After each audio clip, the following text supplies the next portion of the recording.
Now, with coverage you can count on, this is your WNEM-TV5 First Warn 5 forecast.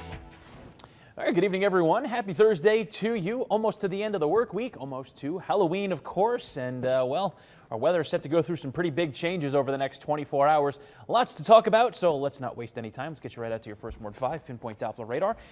And around the region, we do have some showers beginning to edge their way in, mostly from the north and west, and this will be a trend that will become increasingly prevalent as we head through the remaining next 12 hours or so. You can see plenty of showers all the way from the northern parts of the area to Tawas City and Alabaster through Standish, really all along the northern extent of I-75 and also back to the west through Gladwin, Clare, up to about Houghton Lake as well. And even as we slip farther to the south around the Tri-Cities, a couple of lighter sprinkles extending to about Chesaning through Bay City and a few even beginning to pop up in parts of the Thumb. But most of that activity through the overnight should largely remain on the lighter side.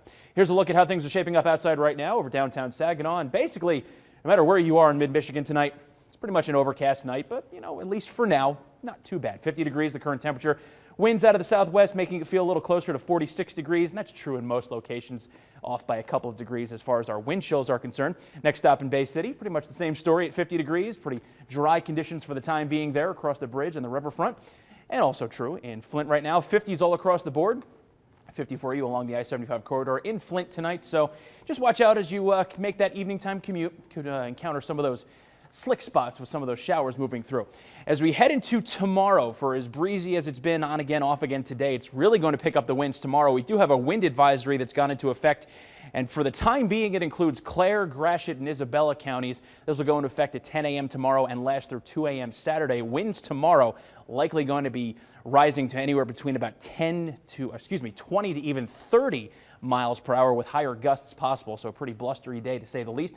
Temperature-wise, this evening, most of us down into the 40s. It's 47 to Port Hope and Carroll, 46 in Bad Axe, also 47 tonight in Mount Pleasant, 48 for Alma and Owasso, and low 40s as you head off to the north and west. And it's all the precursor of what's coming. You see a lot of blue gathering to our north here. It's part of a cold front that will be slipping into the region tomorrow, associated with an approaching storm system.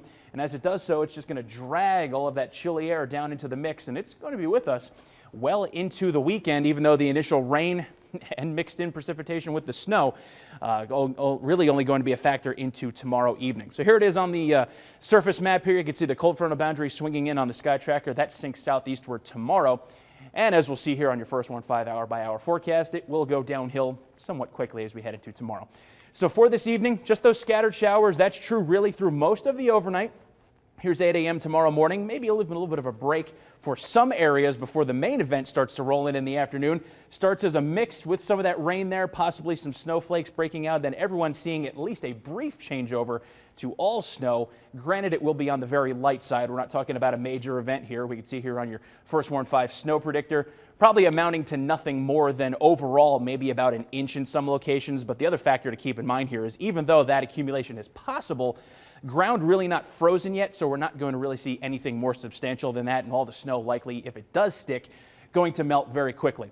So 40 degrees for tonight, those showers arriving, making for a chilly night, and our Halloween breakdown tomorrow. 40s through most of the day. We'll see that mix breaking out around noon, lasting through trick-or-treat time with temps down into the 30s. So really not the nicest night for that trick-or-treating, and the cold weather going to be with us well into the weekend. So kind of that's the story, really. That really stinks. Hard to sugarcoat that. Yeah, and then the kids, they all get sick, and oh, it is the worst when it's like that. Candy makes everything better. You know, yeah, that's when true. You're a kid, anyway. Shut up, kid, have another piece of candy. Just kidding. Thanks, Brian.